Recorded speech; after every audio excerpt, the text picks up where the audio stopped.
Well,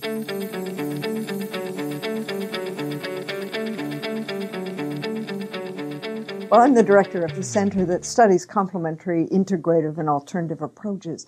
And these are incredibly important for Americans as part of pain management. People are turning to approaches like massage, like manual therapies, like acupuncture, like mindfulness, like yoga, as part of pain management. And we're very excited about what we're learning because we all recognize that we need approaches in addition to drugs to help people with management of pain. Across the NIH, a number of institutes are banding together in the Trans-NIH Pain Consortium. We're very active members of that. We're particularly focused a lot of our interest in that area on back pain.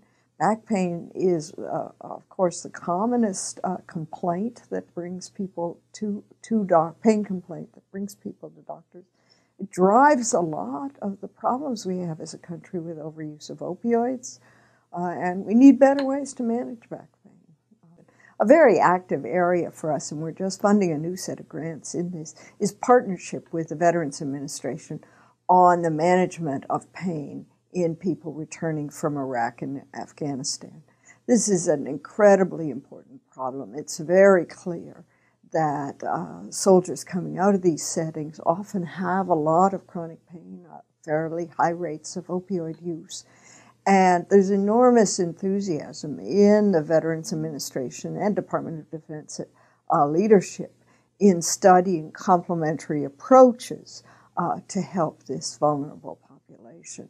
So we're very delighted to be funding some research in this setting that will really help learn what is effective. There's a lot of interest in acupuncture, there's interest in yoga, there's interest in mindfulness, a form of meditation. So all of these are mind-body approaches are ways to change the mental state of the subject and change perhaps brain wiring that modulates pain.